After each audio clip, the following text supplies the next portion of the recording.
Don't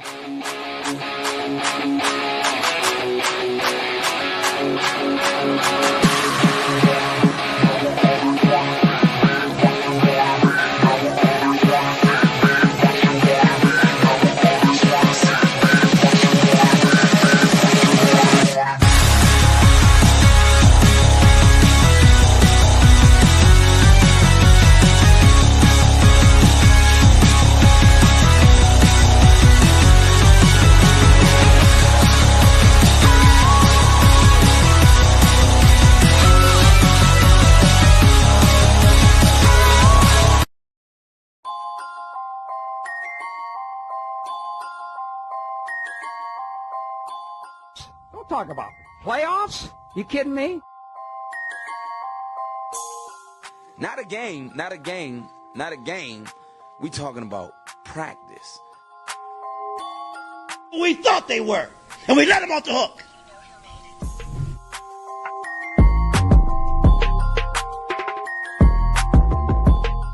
Decide a different need. I'm coming. I'm flat out coming. It's my quarterback. And if you guys do that, man, it's unfair.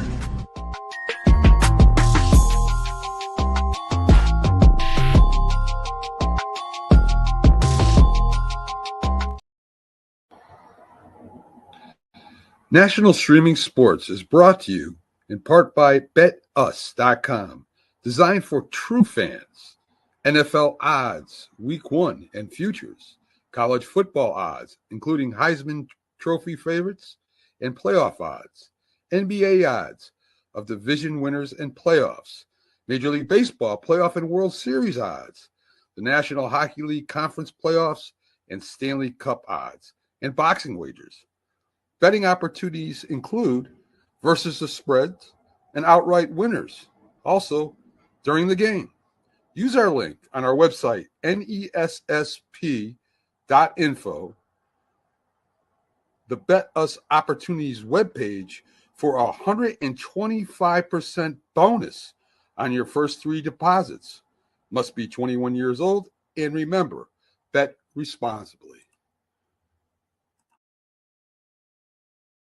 Football season is here, and SeatGeek is my go-to for buying tickets. Now, with SeatGeek, every single ticket is backed with their buyer guarantee. We've all had plans change, and when you can't make it to the big game, SeatGeek has you covered. They're the only ticketer that allows you to return your tickets ahead of the event for credit with SeatGeek swaps. So when things come up, I know that my tickets won't go to waste. So what are you waiting for? Download the SeatGeek app to maximize your possibilities and shop live events with confidence.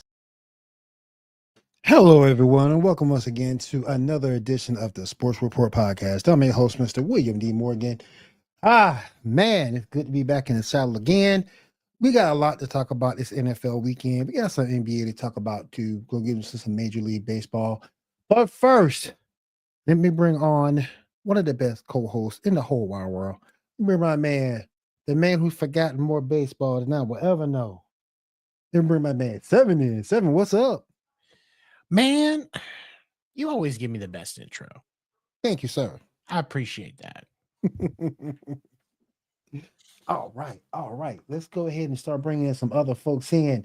Let me bring in. Yeah, y'all. I'm going to have to end up paying some more child support. Let me bring my future ex-wife, Erica, in. Erica, what's up? What's going on with you?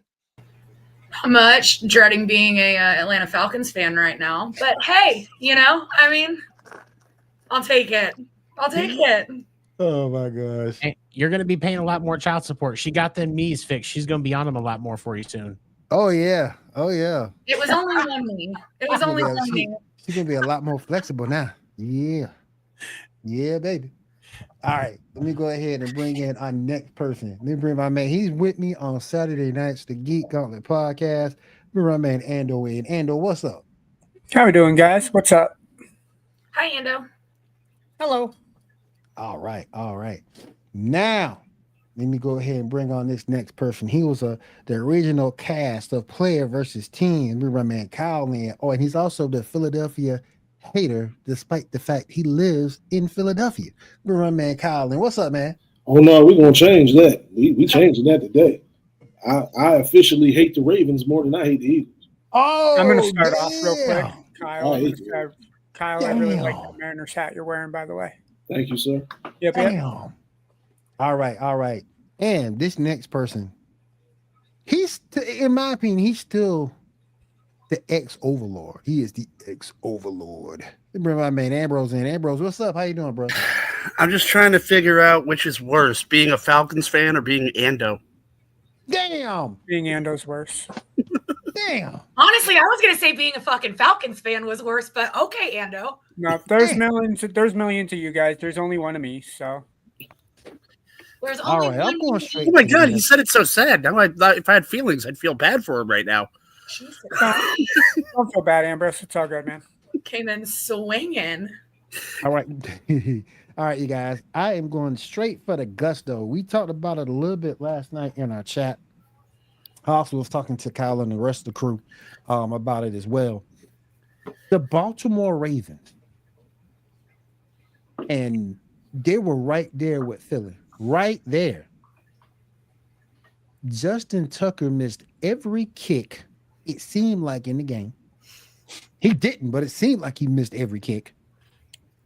Man ran out of pixie dust. They didn't run the football. Yet and still, no one talks about Harbaugh being on the hot seat or the offense coordinator being on the hot seat. Guys, and again, and to get back to Justin Tucker for a second, I think with Justin Tucker, it might be that time. He's 35 years old. It might be that time. Well, I live down here.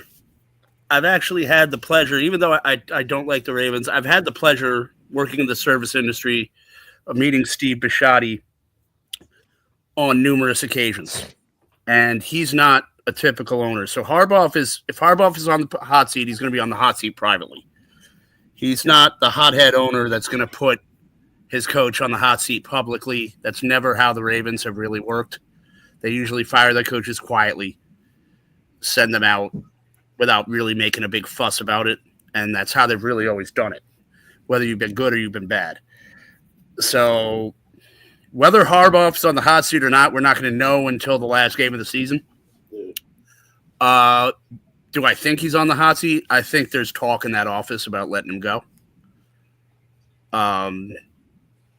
But he's also done a lot, and coaches should be able to have at least one bad season. I mean, the guy's been consistently good.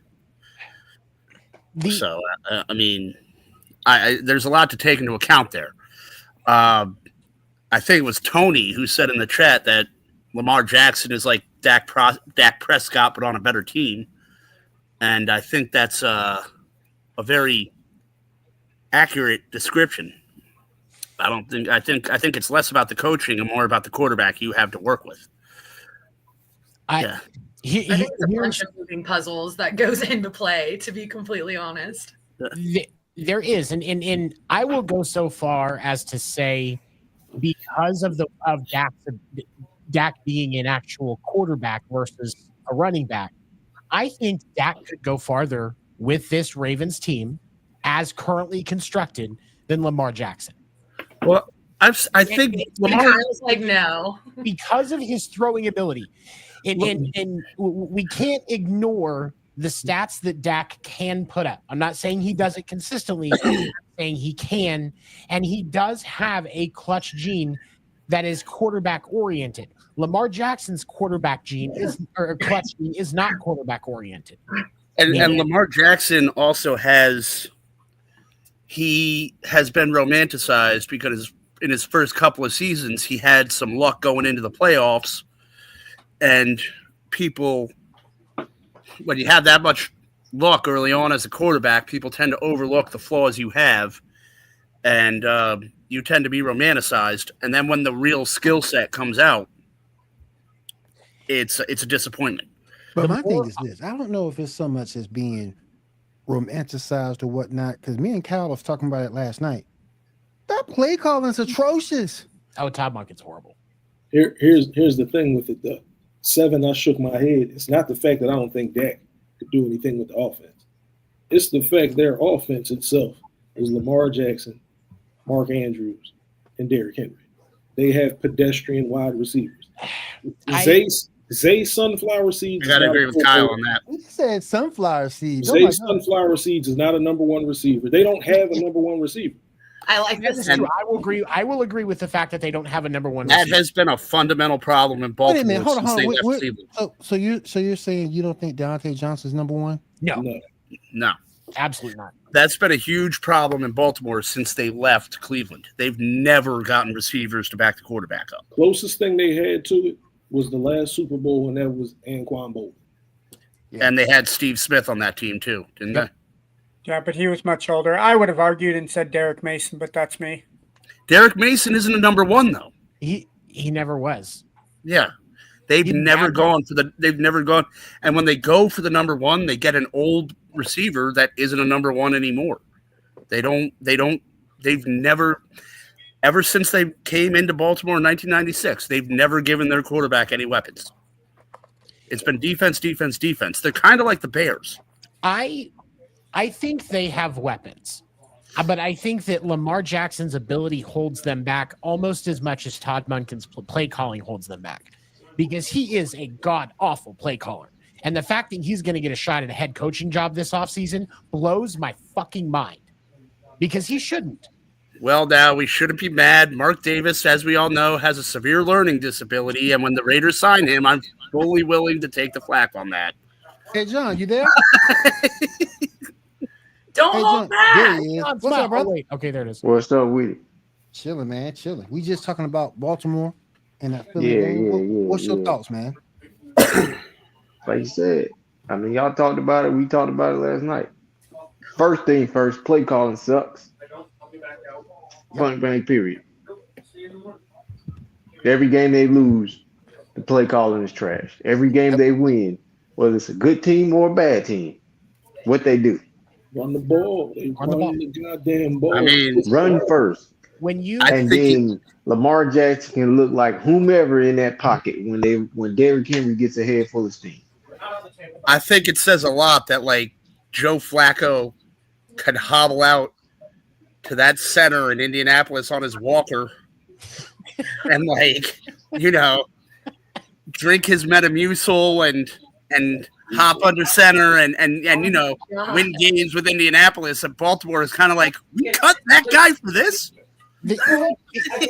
My thing is this, and this is what it comes back to for me with Baltimore and Lamar Jackson.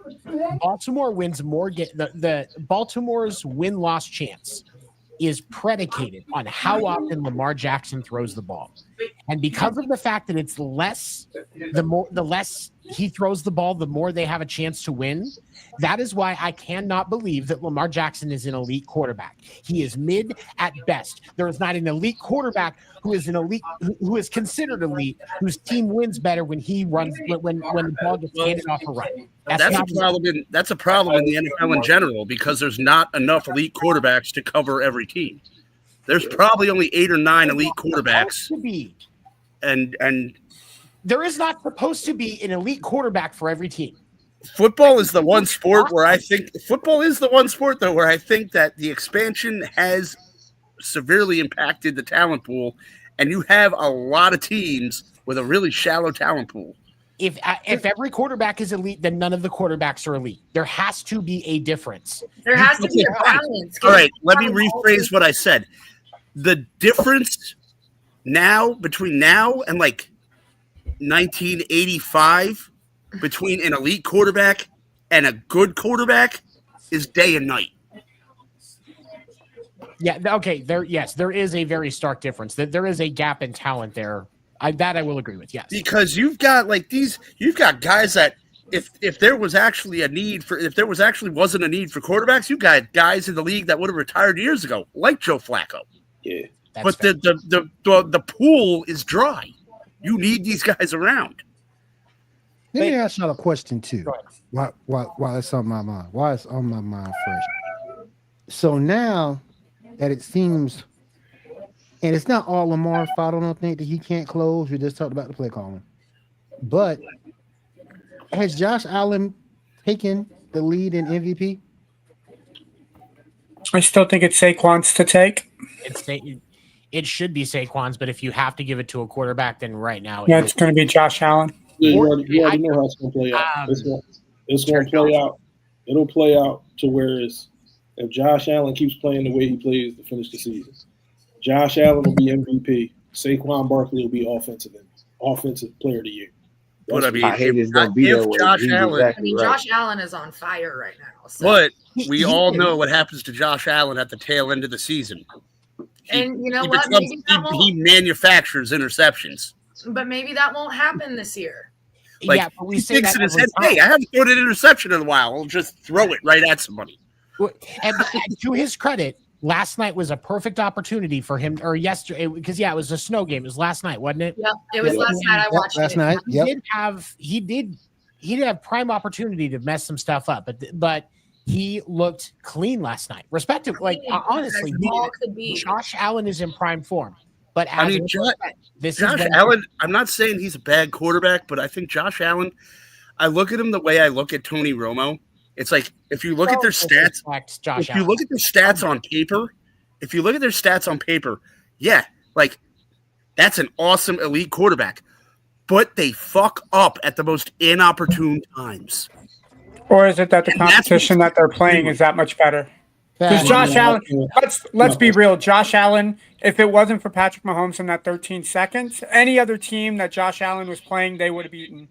But because of the Chiefs, the way Andy Reid coaches that team, Buffalo would have beaten every other team besides the Chiefs. They would have beaten. You're right, but it's his decision making, and he led the league for years in red zone INTs.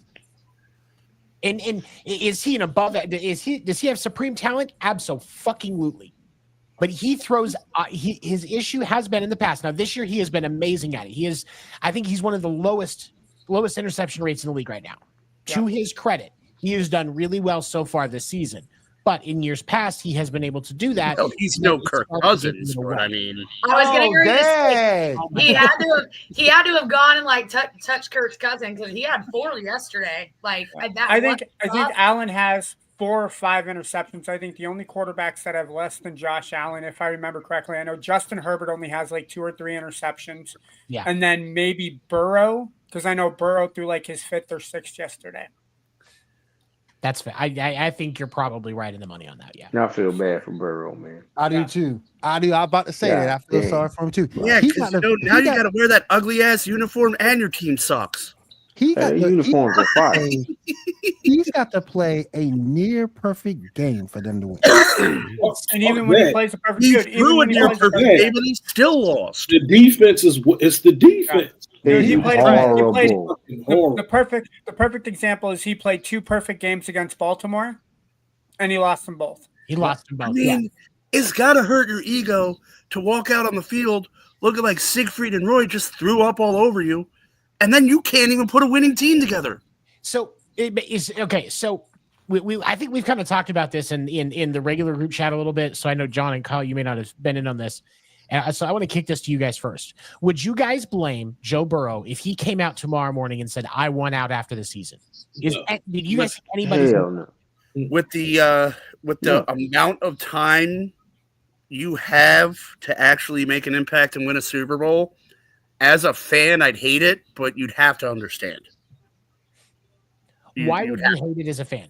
I'm curious. Because I wouldn't want to see him leave. Why? Why wouldn't you want to leave in a situation like that? I'm saying as a fan of the Bengals, I would hate it. I would hate seeing him walk away. All right. I would hate him giving up on the team. I would hate seeing him give up on the team. But you have to understand, it's not like in hockey where you could play for a bum team for like 15 years and then be like, I want to win a Stanley Cup and I'm going to go to Boston. And the league is like, yeah, you deserve a cup. Go to Boston. Hopefully you'll get through the tournament. The NFL, you have a very small window to hit that success, and his window is closing smaller and smaller every season. Fast, yeah. Especially with the amount of hits he's taking. And that's the problem with Cincinnati is you have to retool that offensive line but you have a lot of flaws on defense too. They have no secondary. I mean, even look at past great quarterbacks, Warren Moon, Dan Marino. They had a window of about 3 or 4 seasons where they should have gotten a ring. Things happened. Neither of them got a ring, and then that window shut really fast. So if he wants to get a ring, he's got to go to a contender. That's All how I right, feel about all right. Quincy Adams. I just think the only defender they got to me in Cincinnati is Trey Hendrickson. Yep. Everybody else trash on that defense. Everybody else. I don't even know nobody else on that damn defense. Everybody else on that except, defense what's trash. my boy? They're Hubbard. so irrelevant. You said defender, and I went to Anthony Munoz. That secondary sucks. You saw how bad that secondary is trash. Trey Henderson is the only person that can get any pressure off the line. It's not like they don't need Pro Bowlers. They just need blue collar players. I gotta agree. Most teams don't win Super Bowls with Pro Bowlers. They win with a team that can play together. Yeah, they need blue collar players on defense. You can build a competitive defense, almost not playing Moneyball, but in a modified version of Moneyball. There's a couple of guys. Prime example. You look at some of the best defenses in history. The '85 Bears. How many Hall of Famers they have? Like 1 or 2. It's like 3 or 4. Kansas City. No, they have Singletary and they have Dent. Who else on that team made the Hall of Fame? Only Pro Bowler Kansas City has is Chris Jones on defense. I do not believe they can keep saying McDuffie is a Pro Bowler. He's not. I will say Nick Bolton is borderline. Nick Bolton is borderline. He's not there yet, but he's borderline. They're the dude McDuffie. He's burnt toast. Yeah. I feel like if the running back would have got, if Pacheco wouldn't have got hurt, he would have been. I think so. No, I mean, but I'm talking about on defense. Defense, they only have really one Pro. So to answer your question, Ambrose, Richard Dent, Steve McMichael. He's not in the Hall of Fame. Longo is not in the Hall of Fame. Who made it to the Hall of Fame this year for the Bears? I don't know. Did he actually get in? I think I'd he be did. shocked. William Refrigerator Perry. He's not in the Hall. He should be. And Why? then you He's said it fat? yourself, Mike Singletary. Hold on. All right, call me wrong. That's cool, man. That's fine. Call me wrong. He's not in the Hall of Fame. William Perry isn't in the Hall of Fame. I agree with Endo. I agree with Endo. He should be. Okay, so there are 7 total players from the '85 Bears that are in the Pro Football Hall of Fame. Steve McMichael. All right, I'm shocked he got in. Dan Hampton, Mike Singletary, Walter Payton, Richard Dent, Jim Covert, and Mike Ditka. Forgot about Jim Covert. He's a coach. Forgot about Jim. He was a player too. Yeah, but he got in as a player. He didn't get in the Hall of Fame as a coach. He got in as a Cowboy. Yeah, he was a Cowboy. All right. Another game I wanted to talk about. And first of all, real quick, does anybody here gonna defend Justin Tucker? No. He's had it way too good for way too long. Let him rot. It's time. He'll go kick for the Cowboys next year, and then he'll be done. It's time. Damn. I think he's the first. Personally speaking, I think he's the first ballot Hall of Famer, kicking wise. Absolutely. I mean, I'd agree, but kickers rarely ever get in on the first ballot. But I do actually agree with you.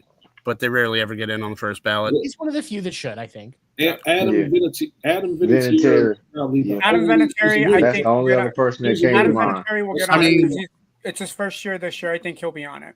Yeah, me too. I agree. Yeah. He should be too.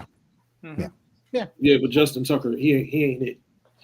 It's time. Not no more. I mean, you appreciate what he do, like for real, because he been clutch for a long time. So it's time to hang it up. I mean, the thing is with kickers, though, once they lose it, it's gone. They lose it. I mean, and some kickers don't. Some kickers know they're losing it. Like, who's the guy on Detroit who was on the Barry Sanders team? That he was a great kicker. Jason Hansen. Yeah, that's right. Thank you, Ando. He knew he was losing it, so he was just like, all right, I'm going to hang it up. But a lot of kickers. But he didn't hang it up until after he was 40, so it took a while for him to lose it. Well, yeah, because he stayed consistent. But there's nothing wrong with getting to that point. Just It's time. Yeah. Let's talk about. Go ahead. Let's talk about Let's talk about the action from Thursday. What the hell the Bears thinking? That it's Eberflus got fired for a reason. What I tell you, I told y'all that night. He go You get said it. fired. You said it. Yep. You said it. He's still waiting on that Detroit sideline, waiting to call timeout. I think the Bears save a lot of money because they're the only team in the NFL whose team bus is a short bus. So I think that saves them like hundreds of thousands of dollars on the season. It ain't the only team, man. I'm gonna tell you. Oh yeah. Here's the question though, because Bill Belichick's not going to Chicago. Like we all know better than that.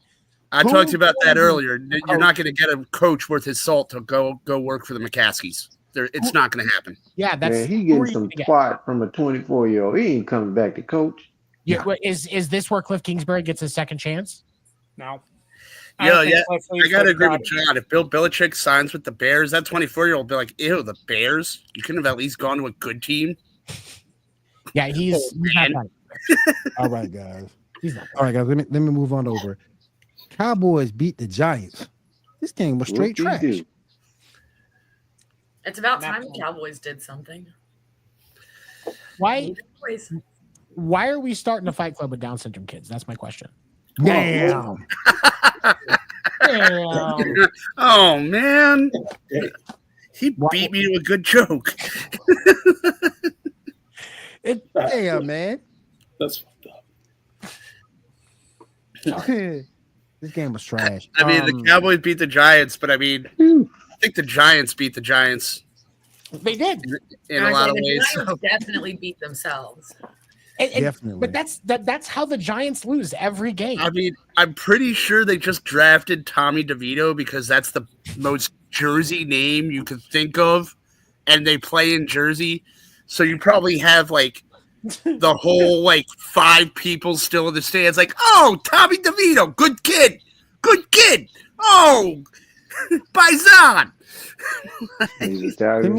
Let me skip because we have a Falcons fan in the house. Let me skip a little bit here. Talk about the Falcons Chargers game. Damn, come on, man. That's disrespectful. That's diabolical and disrespectful. Erica, No, it look like you gonna get Michael Penix. they should. I mean, listen. Might as well put him in the game. Yeah, I mean, what better option do you have right now? You just had Cousins throw fucking 4 interceptions. That was our game. He's fourth cousin. I mean, listen, Sean. Shut up. Someone who is a huge fan of live gaffes, I want them to put Michael Penix in. So one of these old announcers calls him Michael Penix. Laugh. This dude don't went from John. Hey, John. This dude don't went from second cousin to fourth cousins. Fourth cousin. John said fourth cousins. That's for the 4 interceptions he threw. That's not even legally related in Alabama. Like that's good. Damn. And I'm gonna tell you what. I think we played in. We noticed this in this area years ago. Don't put Penix in versus that defense. How did no one pick up on the fact that Kirk Cousins couldn't win in a big game when he was even with Washington? We've known this. We've been known this. We've been known that. But teams still give him a chance. But he normally don't throw no 4 picks though. Like, let's be real about it. Like he has some games where he don't. 4 like that? No. Yeah. I mean, Andy Dalton at least had an excuse. He's Mark Davis' illegitimate kid. And they still in the playoff race. First in the division. Let's be real. Let's be real. The Falcons are the Falcons, yeah. The Falcons, they ain't really never been good except when they went to the Super Bowl. That was it. Nobody expected the Falcons. And we didn't even do anything then, so let's be honest. Are you talking Remember that time Tom Brady came back on them? That what Super Bowl team you talking about, though? That's it. What Super Bowl team you talking about? Because there's 2 fucking Super Bowl teams. That's it. When Kyle there's 2 fucking Super Bowl teams. It's the Shanahan curse because look what's happening to the 49ers right now. Dirty Birds ass. Ass as well. Well, to be fair, Kyle, the Falcons did get Shanahan. It was just Mike Shanahan owning the Falcons. Yeah, they got to chill. They got to chill. They're going to give you. They make it exciting for a little bit, and then they turn into the real Falcons. Exactly. And it's sad because they are first in the division. Right out of my mouth. Oh, they won't be soon. They won't be. I don't know because Tampa Bay just barely won by the hair on their chin. Here's what it is. Here's what it is. The Falcons are that girl that you meet at the club at the start of the night that looks fine, but as the night gets going, the sweat's going, the makeup starts coming off, and by the end of the night, you start seeing that hair on her chinny chin, and you regretting that you're about to go home. That's that. As a bartender, I endorse this assessment. And I still think the Buccaneers take the division. The Buccaneers have a much easier schedule. The only team over 500 that they have left to play is the Chargers. Everything else they got the Raiders at home. They got the Cowboys at AT&T Stadium, which means the Cowboys will spot them 28 points before they start to play. Probably. Then they got the Panthers and the Saints. Are we really talking about the NFC South right now? I mean, these teams are so weak. They're probably going to fight Jake Paul. Plus, they're the healthiest team out of everybody. Minus Godwin. Yep. Minus Godwin. They're the healthiest team out of everybody. Yeah. Burkett Irvin and I might say the Panthers gave them a run for their money yesterday. No. Well, it's really sad that the Panthers and the Saints still have a shot to win that division. They're not officially eliminated yet. That's sad. Has Daniel Jones ended up anywhere? Daniel Jones is in Minnesota. I hope he lights it up with Minnesota. I hope he just throws for like 6,000 yards. He's not going to. They're going to keep Darnold at starter. And going back to Thanksgiving, we had the Packers over the Dolphins. Y'all, the Dolphins are they the biggest bust when they're playing in cold weather? I don't even think the Dolphins are a bust. I think everybody just, for some reason, every year thinks the Dolphins are going to be good. It's like some inexplicable thing. Like everything makes sense, and then someone's in the back like, "Yeah, the Dolphins are going to be good." And it's like, yeah, the Dolphins are going to be good. Put them on the list, and then they always suck. It's a weird year of football because teams that should be decent aren't. On paper, they are great. A lot of teams really look good to start the season, and a lot of them are ass. And it's terrible. And it's terrible because you don't win. Because the Dolphins done went from Tyreek Hill and Jalen Waddle being the best receiver core ever. Mm-hmm. Now you looking at Jonnu Smith and Devon A-Chain for your offense. Yep. I mean, the Dolphins are like most of it can't stay healthy. So nope. The Dolphins are like when you fill out your NCAA bracket, and for some reason you always pick Gonzaga to go far into the tournament, and Gonzaga always disappoints you. That's like what the Dolphins are to the NFL. Oh shit, we forgot San Fran ass trash. They're ass. Injuries aside, they're ass. That's Yeah, but that's unfortunately, friend's problem with injury. That secondary still sucks. Yeah, that shit's been trash for a couple of years. Been trash for years. That team's always been about their offense, but over half of their star players are on the injured list. And I get wanting to fire Shanahan. I think Shanahan's an ass coach that has gotten far more of a leash than he should have because of who his fucking dad is. Didn't he go to a Super Bowl? He's been to 3 and blown them all. There's a lot of coaches that haven't been to none, and they get a lot more chances. He has. Think about it like this: the 49ers are the NFL's version of the New York Yankees. You have a stacked lineup that cannot close. The difference is Aaron Boone is a better coach than Kyle Shanahan. I agree. I don't. The Yankees actually had a modicum of success. Well, that's the thing. They actually made it to the World Series. But so did the 49ers. In the last 5 years. So did the 49ers. The 49ers have also been to 4 NFC championship games. Yeah, exactly. The Niners have had success. They just can't close. So would you say Kyle Shanahan is kind of like a modern day Marty Schottenheimer? That is giving him way too much credit. Well, hey, Marty Schottenheimer never made a Super Bowl. But that's the thing. I think that Marty Schottenheimer was this is where I more woke up the limited Chiefs by fan. talent.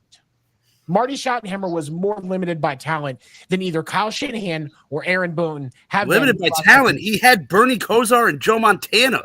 Cool. That's 2 players out of 54. Like how was he got screwed by a fumble, an improbable drive, and Joe Montana not hitting a pylon in the final play of a game. To be fair, Joe Montana in that 93 championship game against the Bills went out in the first quarter. Your backup quarterback was Steve DeBerg, and who else did the Chiefs have on offense besides Joe Montana? Yep. Yeah, and Marcus Allen, but Marcus Allen got held up by that Bills defense. Steve DeBerg is the greatest backup quarterback in the history of backup quarterbacks. I will not have anyone sully his name. The man played with a tracheotomy, Ando. Show some respect. Wasn't the wide receiver on that team Dwayne Bowe? No, not Dwayne for Bowe. Schottenheimer's. Okay. No, he wasn't there yet. Yeah, no. The only receiver that I remember was on Dick Vermeil's Chiefs. Yep. Yeah, no, he would have been later than Dick Vermeil's. He would have been on Todd Haley's and Romeo Cornell's Chiefs. Wait, actually, Dwayne Bowe was a part of that. That Chiefs team that lost to the Colts 45-46. Damn. Yeah, Dwayne Bowe was after Priest Holmes and all them. Yeah, Dwayne Bowe was. He might have been with Larry Johnson. He might have been. That was like Larry Actually, no. Dwayne Bowe was with Dwayne Bowe was with Jamal Charles. Dwayne Bowe and Jamal Charles was on offense. Shit. Dang. Hey, Jamal was the man. Jamal was, man. Jamal was the man. I ain't know he was, Jamal was the man for a minute. Dwayne Bowe was ass, though. He's had a shit ton of good running backs, man. Dwayne Bowe was a great runner of the ball, but he was not very good at catching.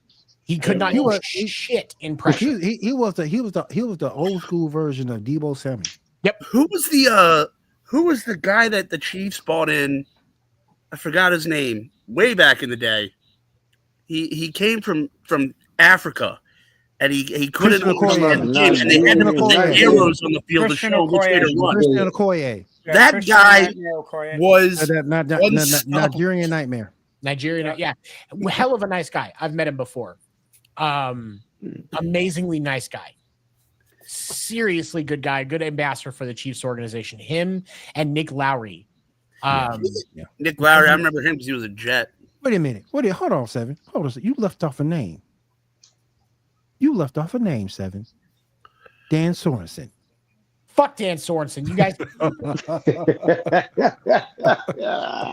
While we're talking about the Chiefs, Seven, what excuse do you think is going to get the Chiefs rallied up this time because of that fumble by Aiden O'Connell on Friday night? It's the people that are trying to say that it should have been a dead ball penalty and it shouldn't have been a live ball.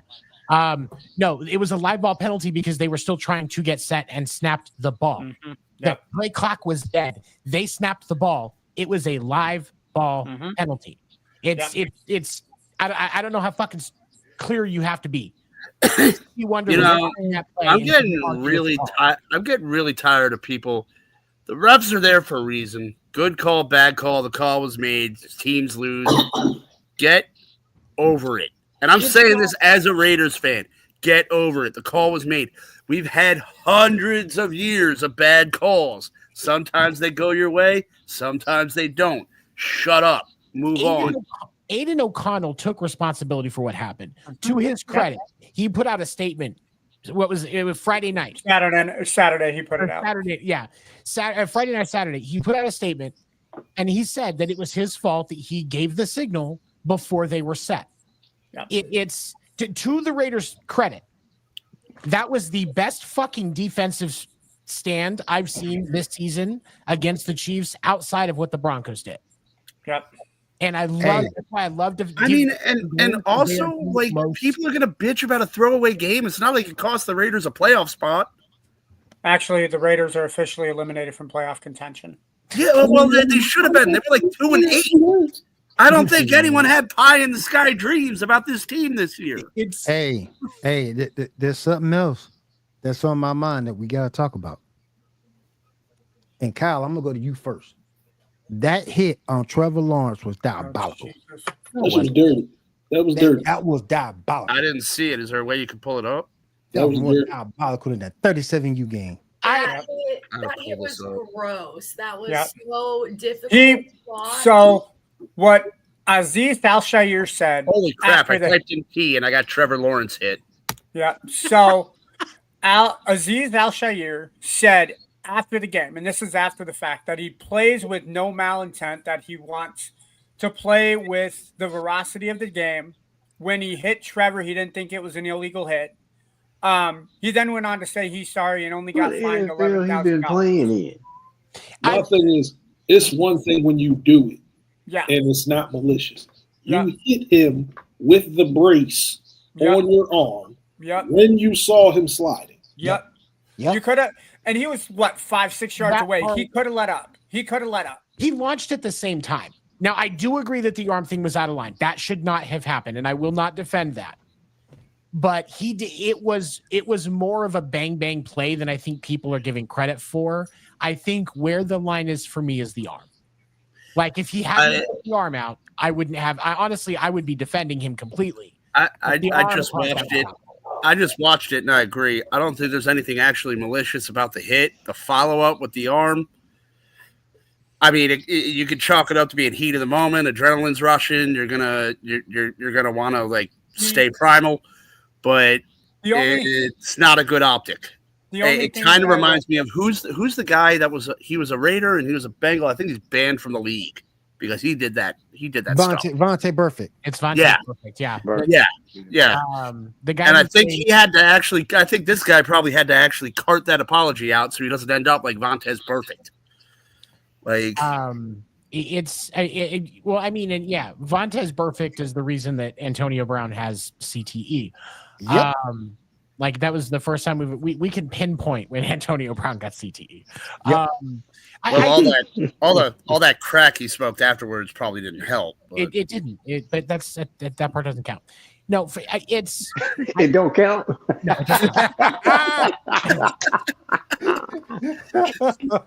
Man showed up in a Hogan mustache. Oh man! Because the question is, would he have done the crack if he didn't already have CTE? He didn't get smoked like that, yeah. But he could have been already on. Yeah, that's his feet was unbelievably quick. I'm just saying. I mean, yeah. And also, he signed with the Raiders. That it's after fucking up with the Patriots.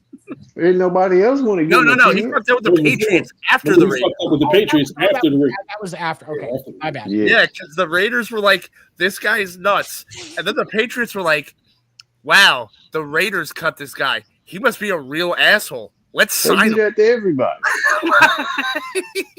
That was Bill Belichick thing. Yeah, that was his favorite play. I think that was a Robert Kraft thing, and I think the Bill Belichick. I think when Antonio Brown actually opened his mouth, because he was cut abruptly, and I think Bill Belichick went into Robert Kraft's office, and I think it was like, I don't give a shit what you have to do. Get that freaking guy out of my goddamn locker room.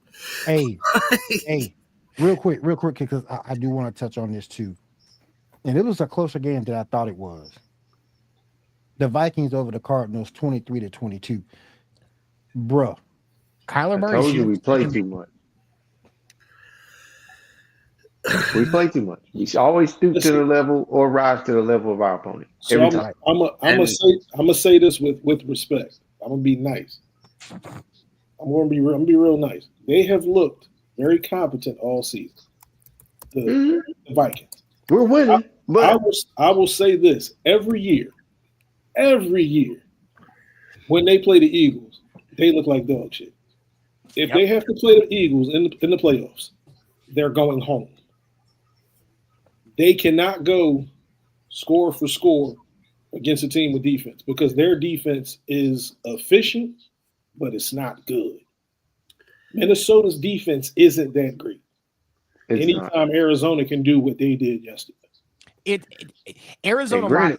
They kicked a lot of field goals, but the Cardinals consistently. I'm looking at their scores right now.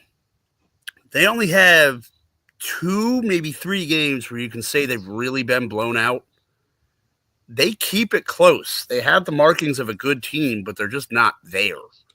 because of They Kyler can't Murray. close the deal, and it's got to be Kyler Murray. It's Kyler Murray. I mean, because that's the difference between a win and a loss. A lot of their games, 1, 2, 3 points, that's quarterback decision making. I think they went like a few games before playing us without touchdowns. So all they kicked was field goals. On the other side of the coin, the And I think, Vikings in a they scored competitive one touchdown division against us. So the NFC North is probably the most competitive division in the league this year. it is. And the Vikings with Sam Darnold are nipping at the Lions' heels, which is like Watch, when we play them again, it's gonna be a good game. it's good. No, I'm not saying that to disparage the Vikings. No. I'm just they're saying, staying at 9-2, and they're staying in. They have. I'm saying that to say crosshairs. we look like shit versus the Jaguars. The first game we played against the Lions, great fucking game. Same thing versus Green Bay. It's division Great fucking game. The divisional games, but the thing is, John is right. They have a tendency to play to the level of the team they play because the Jaguars are not good. Nope. What did we do? It was a field game full of fucking field goals. Here's the thing for me is the Cardinals should have won that game yesterday, if not for Kyler Murray's decision making. In my prayers. In your prayers.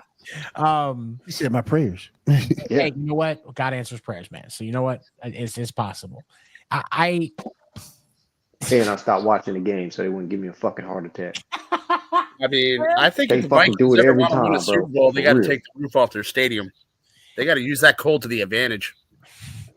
for me, it's the like it's already been said, they play to the level of their opponent, but with this the uncertainty surrounding Darnold, I think that's a problem.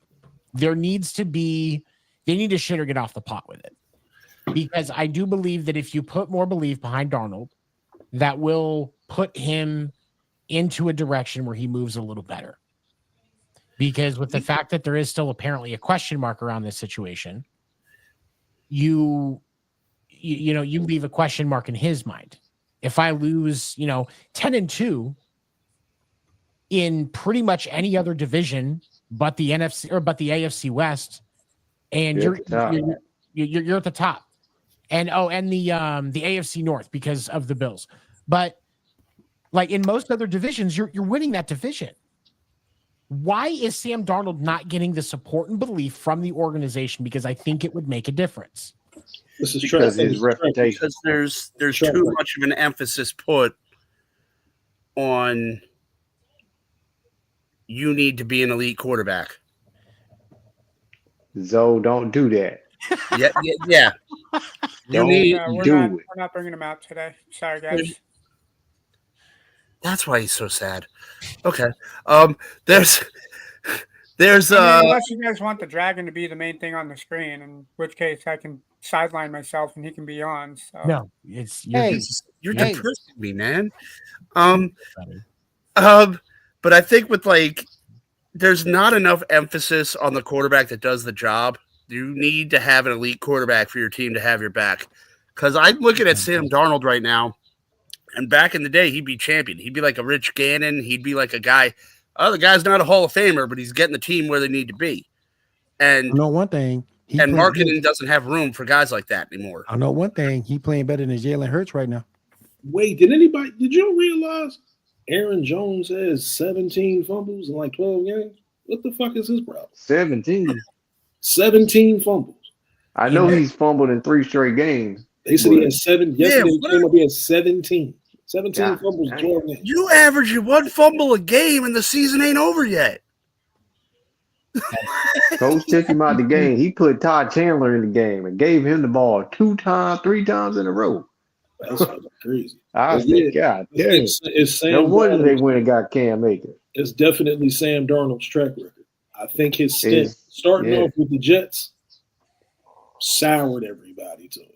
But that's not his fault. It's not. It definitely isn't. I mean, you've got to look at the long list of quarterbacks that could have been something but got drafted by bum teams. David Carr, Tim Couch, Sam Darnold. Who drafts you? Isn't your Joey Harrington? who drafts you isn't your fault. Yeah, I mean, it's definitely not. But then think about this. I remember two dudes who I thought were absolutely ass: Sam Bradford and Christian Ponder. Remember fucking Christian Ponder? Christian Ponder. We should have never drafted that. Oh my! Don't bring that Christian shit up. Ponder, Man. I didn't really like. He should have pondered his ass to the XFL. Bradford was much more questionable though, because I was watching. I was like, this guy can't even last with injuries through a college football season. Now Bradford healthy him to the NFL. Fucking play. Ponder was trash at Florida State. What's the other one they used to play for Jacksonville? Blaine Gabbert. Blake Bortles. Yeah. Like, what the fuck? What are y'all thinking when y'all draft these dudes? Hey, I mean, even the name Blake Bortles, it's like a Christian Ponder. I don't even know what that dude is by there. But Christian Ponder was trash at Florida State. He sure was. He had no business being the 7th pick in the fucking draft. Nope. I mean, oh my gosh, that's kind of why I like Jameis Winston, because Jameis Winston, everybody wrote him off, but he shows up every once in a while and throws for like 400 yards. It's like, yep, man, still here. When you talk about Jameis, man, it's some speeches, man. It's some speeches, man. When the game started today, they had a camera and mics inside it with the huddle, and Jameis was getting everybody pepped up. And Joe Buck started talking, and I immediately screamed, "Shut the fuck up, Joe! I wanted to listen." I ain't never liked Joe Buck. You missed the sermon, man. I'm like, take me to church, brother. Let's go. Yeah, I ain't never liked Joe Buck either. Buck rode on his dad's coattails. I never liked him. Him and Troy Aikman got the same vocal cords. I can't stand there one of them. They do. Yeah, no. They do. They sound just a freaking like. If they off screen, you don't know who talking. Wait, who? Can't stand there one of them. Troy Aikman. Yeah, they got the same exact vocal cords. I ain't never seen no shit like that in my life. Yo, all right, y'all. I saw a meme on Facebook that said Troy Aikman is Jay-Z and Whiteface, and now I can't unsee it. Oh, shit. And I looked at it, I was like, yeah, man, no, you really can't unsee that. All right, y'all. I got one more. I gotta ask y'all about. Seahawks beat the Jets 26-21. Couple of takeaways here. Aaron Rodgers beat the Jets by 5 points. Is Aaron Rodgers done? I think he done. That ass down. I think he done. I think whoever's on the Seahawks should be done. You should have beaten them by at least 17 points. It's before we end the football segment, we need to talk about the Browns-Broncos game that's going right now. But okay, real quick though, Brett, he's killing everybody's fantasy value in New York. The only man he's throwing to is Devontae Adams. He wanted it. That's the only man he's throwing football to. He ain't throwing football to nobody else. You're welcome. You got Garrett Wilson on that team. That man ain't seen a ball since 2 weeks ago. He's getting him a good draft pick at this point. That's what he's doing. He's going to give him a good draft pick on the way out because he didn't give him anything else. Yeah. I mean, Aaron Rodgers has a Hall of Fame career. He should have hung it up probably a couple seasons ago. He'll have one more season in the Chargers or somewhere. No, Justin Herbert's not going anywhere. Nowhere. Oh yeah, that's usually the go-to team. He'll end up in Arizona or somewhere. He'll go to Arizona. And then he'll retire and he'll go to the Hall of Fame. Either Arizona, he'll take a couple ballots because he retired a Cardinal. Either Arizona or Indianapolis. It'll be one of the two. Yep. One of them. All right, real quick. I got to do this. First of all, Dan ain't here, but I got to do this. Damn it, Dan! I needed you to be here. You talking about LeBron? The Lakers. Did he make it to page 2? The Lakers in general lose, get blown out by the Timberwolves 109-80. Ass. Trash. But they have the greatest player of all time. How is that possible? So I'm looking at the box score, and D-Lo boy. Ooh, God. D-Lo. He looked like he let everybody in damn scoring. 20 points. LeBron had 10. They get those every now. D'Lo will give you. He sprinkles it in a little bit every Anthony now. Davis. Sprinkle. Give him a little sprinkle every now and then. Anthony Davis, the man who's supposed to be the best player on the team, he gave you 12 points and 11 rebounds. Whoa, Will, best player on the team. Come on, He's supposed to be the best player on the team. He's on that team with LeBron. Only LeBron can be the best player. The super rookie, Dalton Connect. That fool had 6 points. And you can see, they were gassing him up a couple days ago. They were. Oh, and then to make it so bad, Hachimura and LeBron James combined for 20 points. They both had 10. And I don't know what the hell Gabe Vincent doing. Well, you saw what I put in the group chat. I saw that. But listen, he did the same thing. Remember when they played in the bubble and won the chip in the bubble? Yep. The next thing you know, they're playing a playing team. His next quote: "This playing thing is stupid." But you were all for it when y'all won in the bubble. Right. Y'all popped champagne last year in the little in-season tournament. Mm-hmm. Had y'all out, and it's stupid. Go sit down. Meanwhile, I'm looking at the box score for the Timberwolves. First of all, they won when Anthony Edwards giving you 8 points. What? He gave him 8 points. Anthony Edwards gave him 8 points. That's crazy. DiVincenzo 11. Reed, probably the best backup center in the league, had 15. Alexander Walker had 15. Mike Conley had 9. Rudy punk ass Gobert had 17. 17 and 12. His punk ass. His punk ass. Julius Randle. They played the Warriors yet? I don't think so. I don't know why Rudy Gobert sounds like he should be a villain in a Naked Gun movie. Yes. That name just isn't. That name is just very not. I can't take you seriously. Leslie Nielsen should be beating you up right now. I don't know why. Randall had 18. Okay. So they just did a good job D'ing him up. I don't know why Gabe Vincent's still on the team. I ain't going in front. I don't know why the Lakers even kept him. They ain't sent him back to the Heat. Yeah. He ain't doing no but cardio out there. That's all he ain't doing. Gonna get in though. Tyler Hero been balling. He won't get in the game. He out there for cardio. That's all. That's all he out there for. That's it. He ain't doing shit else. Apparently nobody else is either. Yeah. And real quick. That was Fred Durst for a second. And real quick, this will make Ando happy because it made me happy too. And I realize it's the Brooklyn Nets. But hey, we'll take a win when we can get it. Bulls defeated 128-109? 128 to 102. Ooh, y'all put up 128. That's a good score. Ben Simmons still out here losing, man. Damn. Ben Simmons still out here losing. I don't like old boy. Man. I don't like old boy. Bless that boy heart, man. God, I still don't understand why the Nets moved out of New Jersey. We're going to Brooklyn. More people can see us. Oh, so you can be terrible in front of 1 million more people. That's a great decision. I still don't like him, but I gotta give Josh Giddey his credit tonight. He had 20 points tonight. Okay. I gotta give him his due. 20 points, 11 assists. I gotta give him his due. That's respectable. Zach LaVine had 18. So Vucevic had 21. We had a Zach LaVine sighting. Okay. Oh yeah. What Vooch do? Vooch had 21. Denver up 6, 31-25.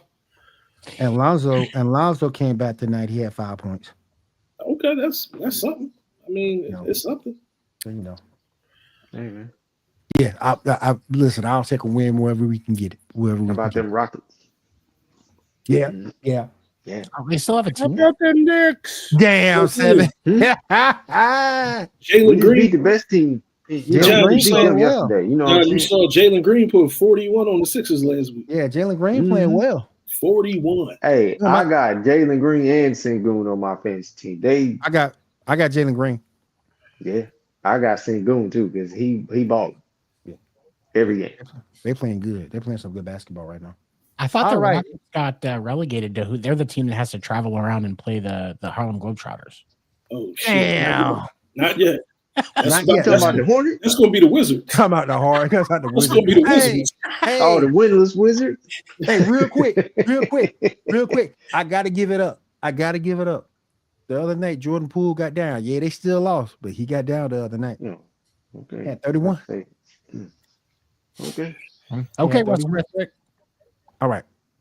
Let's go ahead and finish the show up with some baseball news. Seven, take it away from me, bro.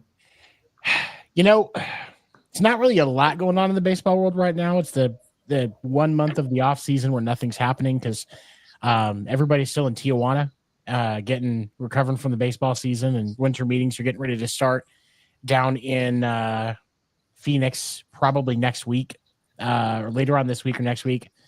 The big thing that everybody's waiting on right now is where Juan Soto is going to sign, and right now, which I personally don't get. It's right now the front, according to all the consistent reports I'm seeing. The top two contenders right now are the Mets and the Red Sox. Damn, he's going to lead the Yankees already. Yeah.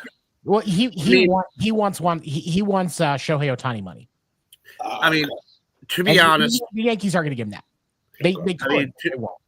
To be honest, I live down here in the Delmarva area, so the Nationals are like my second favorite team. I watched him come up with Washington. I watched him. The Yankees. I'm from New York. Watched him go there, and he's good with the fans. He's not a bad guy. He's not by any means a bad ball player. But he's not worth $500 million. He's not. But he's going to get it. He's going to get it because either Steve Cohen or John Henry is going to pony up the cash and give it to him. He's not. He can't field. He can't field to save his life. His arm is adequate. But he doesn't have a bad arm. He doesn't have a good arm. They're going to put him in Fenway. That's like 6 feet of space that he has to cover. He'll still mess it up. For 82 games a year, he has like 6 to 10 feet of space that he really has to actually cover because Jarren Duran is going to cover everything else. He's still going to mess that up. I'm sure. And is it something that the Red Sox would benefit from? Yes. Is it something that the Mets would benefit from? Yes. The problem with the Mets is they already have a $300 million payroll. Because Steve Cohen just gives everybody all the money that they want. Steve Cohen's like Oprah. You get a check, and you get a check, and you get a check. He fucking. And here's the thing, you know, if you want to get money, go to the Mets. If you're good enough to get on and get that paycheck, get it, because Steve Cohen will give you the money. You get in the easiest New York media because the Mets don't go through nearly as much shit as the Yankees do. Can you blame Juan 200 to 300 newspapers every game? He goes a train ride away from the most difficult media market in the country to one of the softest media markets in the country for the Mets because the standard is so fucking low, just less than 50 miles away. Not even 20. Exactly. Yeah. For Juan Soto, I don't blame him for not wanting to stay in New York, even if New York would pony up the money because of the environment. Fuck him. Go to the Mets. Him going to Boston and him getting heckled. The thing is, and I'll say this I won't say this subjectively because obviously I hate Boston, obnoxious city with obnoxious redheads with bad accents.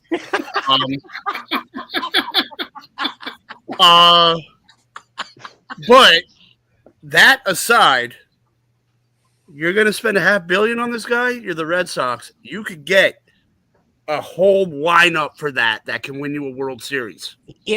And I get what you're saying. Me personally, would it be nice to have the bat of Soto? Absolutely. But the truth of the matter is we can't keep Raffy Devers at third. He's going to have to be our DH. What that means is we've got to find a solid third baseman, especially for playing in Fenway. We still have to find a solid right-handed first baseman. We need right-handed bats in the lineup But how much harder is that going to be to find if you're spending $500 million on a guy that just hits dingers? You're 100% correct. And this is what frustrates me about John Henry is he'll say, I'm not going to spend money when some prime opportunities approach. But when a stupid opportunity approaches, because Juan Soto is not going to be the cash grab as far as merchandise that he thinks that some people think he is. I respect Juan Soto as a player. He is a talented fucking athlete. And you would have and I do too. Like I loved him in Washington. I loved him in New York, but $500 million is a hefty price tag. As a Sox fan, I agree that I don't think Soto's worth the money he's asking for. I've been saying it all offseason when the reports first started that he's wanting 600 to 700 million over the next 10 years.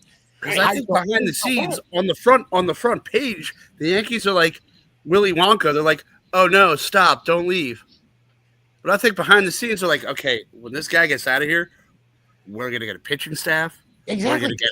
We're gonna get like you guys need to fix your bullpen. You need to get some better. You need to fix some spots in your lineup as well. I don't. They're sending Rizzo to Washington. Rizzo is probably going to come down here. I absolutely send Rizzo to Washington. And honestly, like the thing that I would like Boston to do more than anything outside of working on the pitching is I want Pete Alonso at first base. It's not that I don't like Tristan Casas. I think he's a great kid. But I think we have too many left-handed bats in the lineup, and we need somebody that's playing first, that knows how to field, that is actually a consistent gap ball hitter, but still knows how to hit the long ball when necessary. Because Pete Alonso would rake with that short right field line. Pete Alonso would love that. And here's the thing, and Seven, I know you'll agree with me on this. The thing that infuriates me as a lifelong baseball fan is you see what's going on with Juan Soto. Yep. And I look back to the late 90s, and I'm like, have you people learned nothing from the Alex Rodriguez debacle and how he tanked that Texas Rangers team? I remember. I don't follow baseball like that, but I remember when he got that goddamn money. And Texas, Texas was like, all right, we got a third baseman. Okay, what else do you have? A third baseman. Don't do that, Zoe. Don't do that. Don't do that, Zoe. Crab leg Winston. Don't do that, Zoe. That's just diabolical and so highly disrespectful. Listen, that was one night. She didn't tell me about that. Listen. This man has put this behind him. This man has found the Lord, okay? This man has found the Lord. Zoe, that's the best joke I've seen you tell. And he enjoys, and I sent it in the Facebook chat. He enjoys playing with white women in the store. Crab leg Winston. And honestly, I didn't ask why he stole the crab legs. I didn't even think he should be punished. My one question was, how far did he throw them? Because those crab legs, if you had a good enough arm, could have landed in a homeless man's lap. That could have been a good dinner. Zoe, I am so shocked. You will go down, Jamie. I'm not shocked at all. All these good quotes Jamie's been giving us. Come on, man. Don't do Jameis like that. Just a heads up, Jameis just threw for 400 yards. He just hit 37. That's what I'm saying. That's what I'm saying. It's that He's like Marcus who? There's still 12 minutes left to play. He has some crab legs before the game.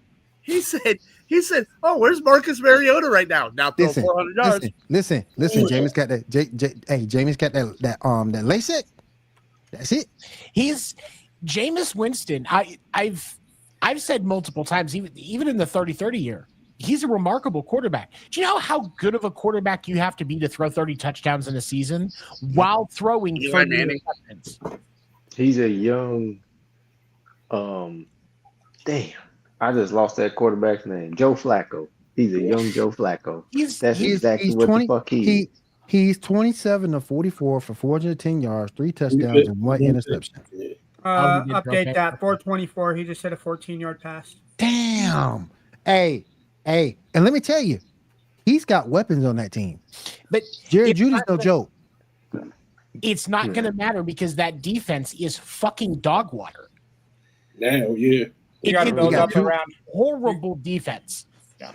And it's the real reason that you got Garrett and you got if you want, I'm about to say linebacker. The defensive line. Yeah, like the defensive line is fine because they got Myles Garrett, and the secondary is fine if you build it around Denzel Ward, but you have no linebacking crew whatsoever. They have. I heard the American Kennel Club is suing Cleveland to take bulldogs out of all of their merchandise because it's giving them a bad name. And if you want to talk about tight ends this week, because the tight end game has been kind of crazy, kind of volatile. Sam Laporta got down yesterday. David Njoku's getting down tonight. 8 receptions, 52 yards, and 2 TDs. Mark Andrews had a game last night. Yeah, sure did. Yeah, sure did. Sure, Mr. I'm gonna throw the ball off for Mark Andrews. He'll be down there. And that's the thing. That's why people draft Mark Andrews in fantasy, because you don't know when it's going to happen. Because he's sitting on my bench right now, and I lost this week. I already know I lost this week. I haven't checked fantasy football since the middle of the first half of yesterday's game. I knew. Well, I didn't drop him. I kept him. I kept starting him. I didn't lose faith in Mark Andrews. But I used to always draft Antonio Gates because I knew there would be one crucial game where like it's only a tight end, and then he'd drop like a 40 burger and like would crush your playoff dreams. So I was like, nope, not happening. Gates, first round pick. Hey, hold on. I'm at least going into this season with a little bit of hope. Hold on though. Gates one of the best tight ends out there. Antonio Gates. Antonio Gates and Tony Gonzalez are probably the most consistent. I would say Gates, yep, Gonzalez, Witten, and at the moment that fourth spot either goes to Gronk or Kelsey. It's Gronk before Kelsey. Yeah. Kelsey, and because of the fact that Gronk was so good with the blocking, because the ability to block is so important for a tight end in today's game. Yes, they are more receiver based than they used to be, but the blocking ability is important. And when we look at Kelsey specifically, how much help does Kansas City need with blocking for Patrick Mahomes right now? Because everybody must block. Look, everyone knows that whole offensive line is protected by Taylor Swift's witch magic. Damn. Hey. Here's how bad Wanye Morris and Lawan Taylor are right now. I have to formally apologize to Orlando Brown Jr. for calling him a human turnstile. When it appears right now that we now have one on each end of the fucking offensive line in Kansas City. Call another man a human turnstile? Have you watched Orlando Brown Jr. play, bro? Like, seriously. That guy is gone off. One's offended. Yeah. I ain't watched him play, but never mind. This is Orlando Brown blocking. Pike. Well, his name is Orlando Brown, so their quarterback. Go get him. Just saying. All right, you guys. We have been going at this almost an hour and a half. So let's go around the room, see what everybody got going on this week before we get the hell on out of here. Stephen, what you got going on this week, bro? Not a whole lot. I'm getting a new desk this week, so that's gonna be fun. Okay, nice. Can you get a Bed Bath & Beyond? Nice no, Cyber Monday deals, dick. I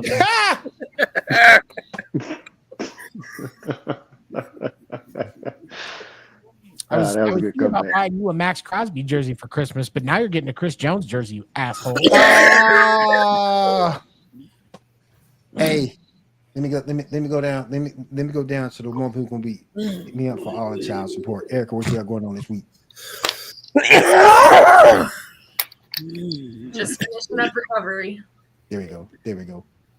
All right, real quick. Ando, what you got going on this week, bro?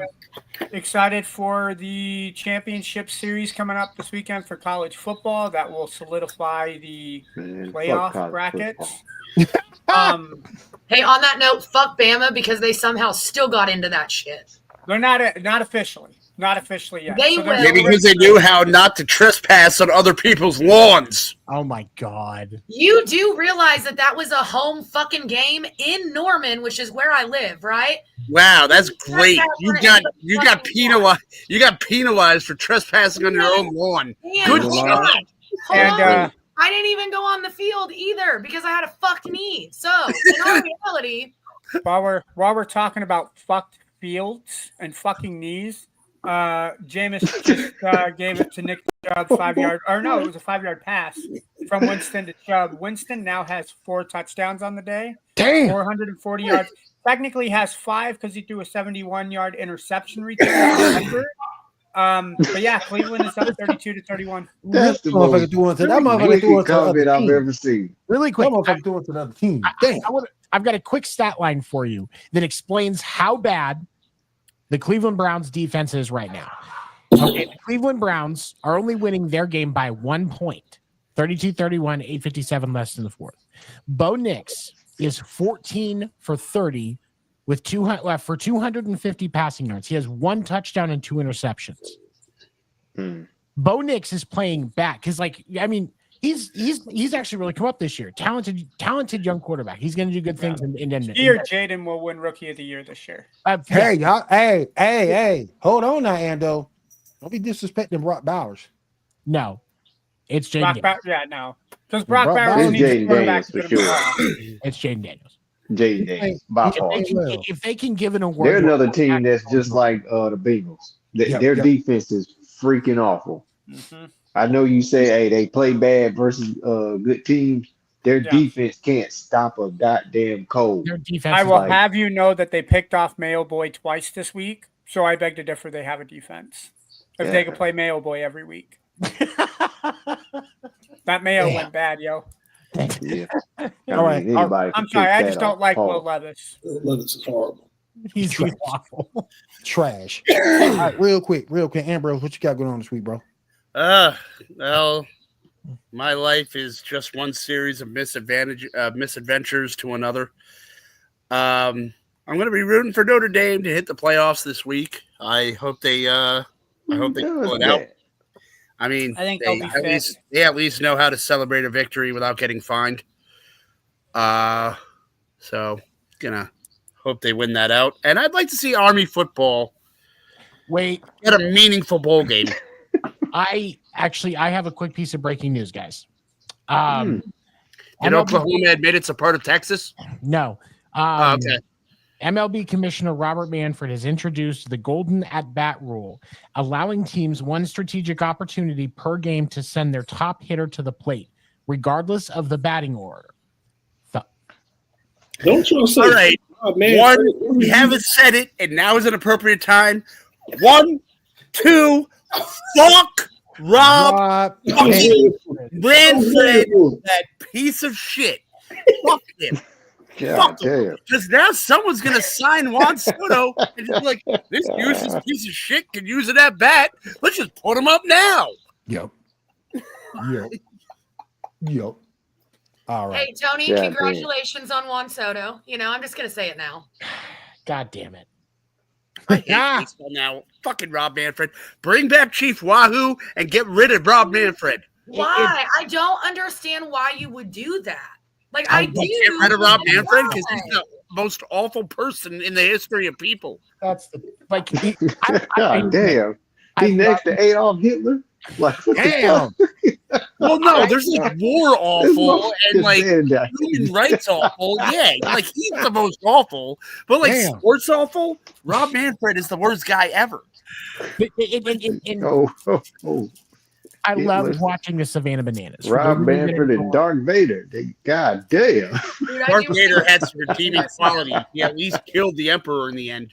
Tony, have you gotten to see them? Yes, I haven't got to see them live, but I watched the Savannah Bananas on YouTube. They are definitely baseball's version of the Harlem. They're called the Savannah Bananas. They are baseball's version of I've seen them live. They're hilarious. And it's definitely not. It's not baseball. porn, right? No. It's baseball, but they do like trick plays and like they'll have outfielders that are like catch a fly ball while doing a backflip, and they'll have dances that they do and stuff like that. Like they'll have batters They come need a up new name. in That's all. stilts. That's all I'm saying. Yes, that's they have the batter that comes up on stilts and takes an at bat. Yeah. They'll send midgets out. Little people. Sorry, it's no. Hey man, midgets are midgets, man. One midget gives them power. Little people, oh, you're just a person, but you're little. Which one would you rather be? I'd take a midget out on a date. I'm just saying. Exactly. I love me some midgets. Anyway, they got nice asses, man. The Savannah Bananas will have they'll have like say they don't. Legendary MLB players come back and like play in a game like for an inning. Like they've had Jonathan Papelbon from the Red Sox 2013 World Series. Oh, he's a mental midget. Bill Lee has pitched an inning for him. Like they'll do stuff like that. They would not do this rule. And they have rules like if a fan catches a foul ball, it's an out, and they bring you onto the field and you get to do shit with him. So what you're saying is the Savannah Bananas owner is Rob Manfred? No, Savannah Bananas owner is smarter than Rob Manfred. He actually understands fucking business and marketing. That guy is a fucking genius. If you ever want to learn about business and marketing and actually taking a customer first approach in a business, watch his videos. That man is an amazing speaker. I really want to win $1 billion just so I could buy a baseball team. Like first order of business at the owners meeting. Fuck Rob Manfred.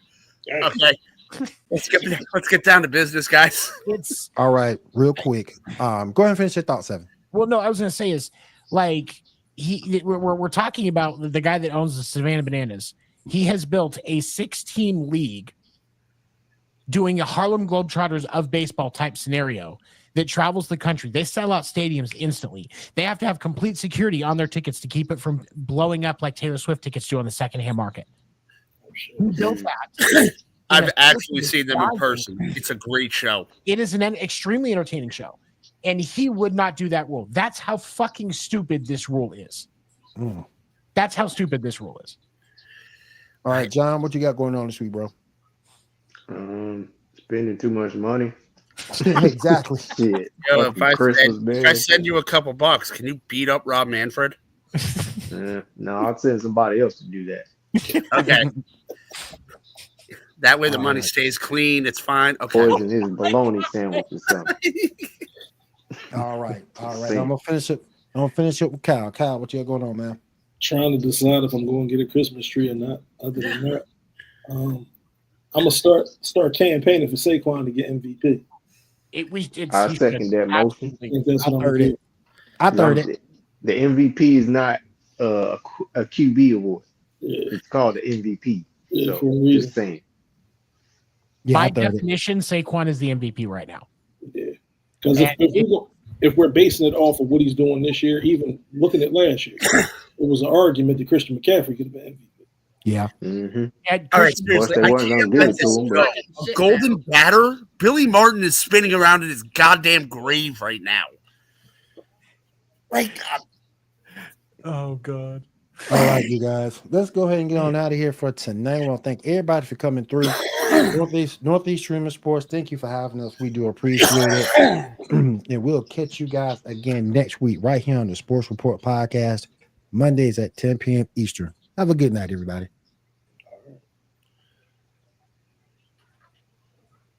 Ando's good people. Fuck Rob Manfred. His butthole smells funny, but other than that, he's a good person. Oh my God. What? Rob Manfred? What? Whose butthole?